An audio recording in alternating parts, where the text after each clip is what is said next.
सर्वोच्च न्यायालय को हमारी फिक्र ये बहुत अच्छी बात है, लेकिन सर्वोच्च न्यायालय को सबसे पहले उनके ऑर्डर के अकॉर्डिंग जातिगत जनगणना करानी पड़ेगी। हम स्पष्ट हैं कि हम अपने लोगों को बंटने देंगे और हमें अपने लोगों की चिंता है।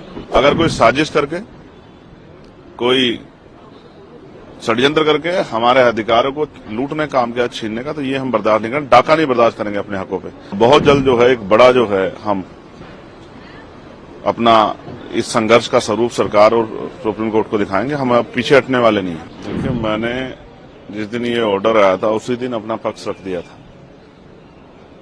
पहली बात, SC ST का जो रिजर्वेशन है उसका आधार आर्थिक नहीं है कि उसमें क्रीमी लेयर या वर्गीकरण किया जाए। उसका आधार जो है वो अनटचेबिलिटी है, छुआछूत है, भेदभाव है, जातीय उत्पीड़न है। तो सर्वोच्च न्यायालय को हमारी फिक्र ये बहुत अच्छी बात है, लेकिन सर्वोच्च न्यायालय को सबसे पहले उनके ऑर्डर के अकॉर्डिंग जातिगत जनगणना करानी पड़ेगी। फिर उसके आंकड़े जुटाने पड़ेंगे, उसके आर्थिक आंकड़े भी जो है जारी करने पड़ेंगे, तभी वो इस चीज सब चीजें कर सकती है। तो उनको करना पहले चाहिए। अगर वो दलित वर्गों के इतनी हितैषी हैं तो उनको सब सारा बैकलॉग भरवाना चाहिए और जातिगत जनगणना के ऑर्डर सरकार को देने चाहिए। अगर SC ST एकजुट रहेगा तभी अपनी लड़ाई लड़ पाएगा।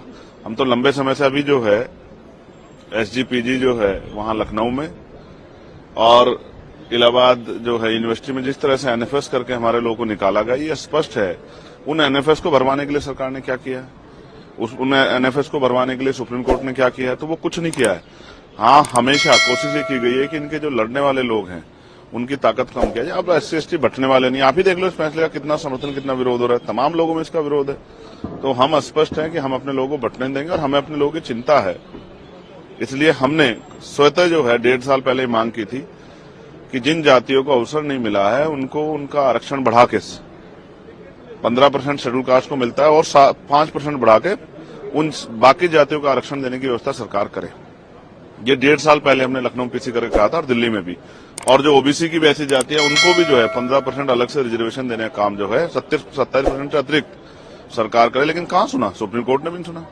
तो जब आप EWS 10% दे सकते हो तो आप जो है 5% शेड्यूल कास्ट के लोगों को बढ़ा क्यों दे सकते?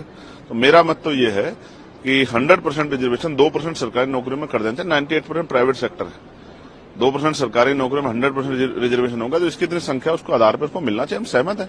हमारे भाइयों को कुछ मिलेगा तो हम तो आगे बढ़कर उनका स्वागत करेंगे। लेकिन अगर कोई साजिश करके, कोई षड्यंत्र करके हमारे अधिकारों को लूटने का काम किया, छीनने का, तो ये हम बर्दाश्त नहीं करेंगे। डाका नहीं बर्दाश्त करेंगे अपने हकों पे।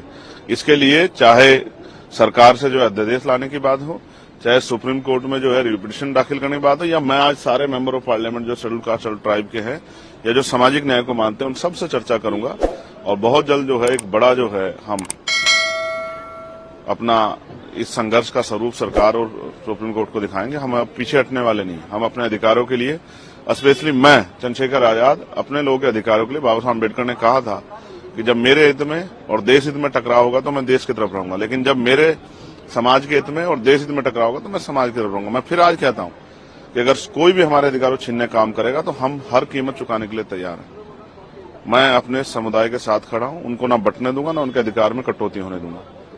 उनके लिए खड़ा हूं, उनके लिए था, उनके लिए हूं और उन्हीं के लिए हम लोग राजनीति कर रहे हैं। धन्यवाद। वक्फ बोर्ड में बात आ रही है, वक्फ बोर्ड के वक्फ एक्ट की चेंजेस होने वाले हैं, उसमें कुछ कानून बदलने वाले हैं जिससे प्रॉपर्टीज। मुसलमानों की कितनी हितैषी है केंद्र और यूपी की सरकार और तमाम सरकारें बीजेपी की, इसकी से छिपावा नहीं। मैं फिर कह रहा हूं, आपका मकसद जो है इन वर्गों को कमजोर करना हो सकता है, ताकतवर करना नहीं हो सकता। कभी हम अच्छी